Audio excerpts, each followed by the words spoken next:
이번 서울시청역 역주행 사고를 낸 운전자, 현직 버스기사로 알려졌죠. 8년 이상의 버스 운전 경력에 과거 화물차 운전기사로 일한 이력까지 있는 것으로 파악됐습니다. 경찰이 수사 중인 상황에서 정확한 사고 원인이 밝혀지지 않아 운전자 주장대로 급발진인지 운전 부주의인지 속단할 수는 없는 상황인데요. 사고 이후에 불거진 논란 가운데 하나는 바로 나이입니다. 운전자 나이가 68살로 알려지면서 고령자 운전에 대한 논란이 재점화된 겁니다. 고령화가 심화하면서 관련 교통사고도 늘고 있는데요. 지난해 65세 이상 운전자가 가해자인 교통사고는 4만 건에 육박해 사상 최고치를 기록했습니다. 앞서 올해 2월 연신내역 인근 도로에서 구중 연쇄 추돌 사고로 1명이 사망하고 13명이 다친 사고가 발생했는데 이때도 운전자가 70대 남성이었고요. 지난 3월 부룡터널 교차로, 또 4월 성남 판교 노인종합복지관 주차장 사고 역시 운전자가 80대와 90대 고령층이었습니다. 고령 운전자 교통사고가 증가하면서 대책 강화 필요성은 꾸준히 제기됐는데요. 만 75세 이상 운전자는 3년마다 운전면허를 갱신하도록 정해져 있고 고령 운전자를 대상으로 면허 자진 반납제를 시행하고 있습니다.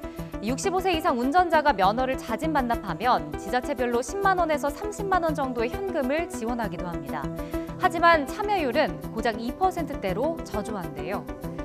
이 때문에 좀 더 실효성 있는 정책이 필요하다는 지적이 잇따랐는데 정부가 지난 5월에 내놓은 조건부 면허제 도입이 탄력을 받을지 주목됩니다. 조건부 면허제는 운전 능력이 저하된 고령자를 포함한 고위험군 운전자를 대상으로 야간, 고속도로 운전금지 등 조건을 걸어 면허를 허용하는 겁니다.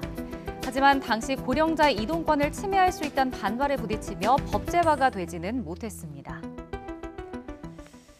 그렇다면 해외에선 고령자 운전면허를 어떻게 관리하고 있을까요?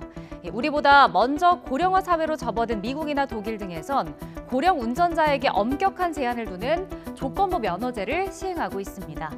일본에서도 70세 이상은 고령자 강습을, 그리고 75세 이상은 인지기능 검사, 또 운전기능 검사를 받아야 합니다. 그리고 뉴질랜드는 75세 이상부터 면허를 갱신해야 하는데 의사의 운전 면허용 진단서를 필수로 제출해야 합니다. 이번 시청역 사고를 계기로 국내에서도 조건부 면허제를 포함해 강제성 있는 대책이 필요하다는데 공감대가 점차 형성될 것으로 전망되는데요.